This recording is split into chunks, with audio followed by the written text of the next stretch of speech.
This video will describe the process by which we take a chart that we've created in a Google Sheets document and insert it into a text document. This is the first step is to have that text document ready, and I'm going to go ahead and scroll down into it and say I'd like to insert that image here. I'm going to go ahead and add this chart, and this is where in the text document it will appear. Next up, you're going to need to have a chart, and I happen to have made one in a Google Sheet recently based on some food data, and I've created the chart. It's ready to go. So back in the text document, we'll use the Insert menu and Chart. Now you'll notice that there are more than one option available for chart. You can use one of these generic types of charts and then edit the data afterward to make it appropriate and correct. But in this case, we've already created one. It's in Sheets, so I'll choose from Sheets. When you choose that, your available spreadsheets will be made visible, and it happens to be this one. I'm going to go ahead and select it.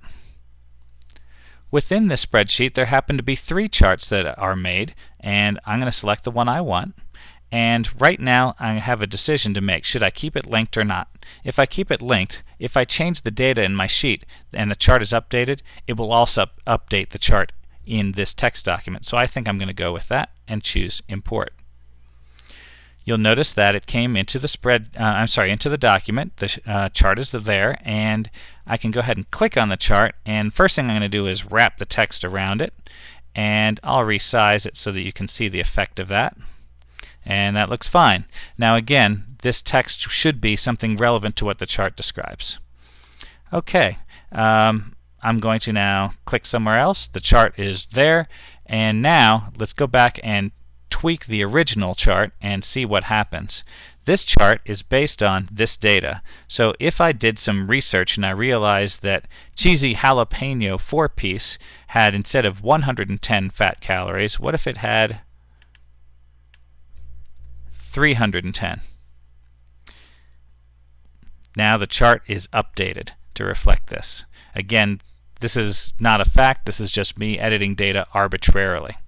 Let's go over into the text document, and once we've made that change, a little button appears next to it that says Update. I'm going to go ahead and take advantage of my connection, press Update.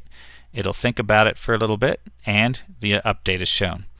So this is how to insert a chart from an existing Google Sheet into a Google Doc.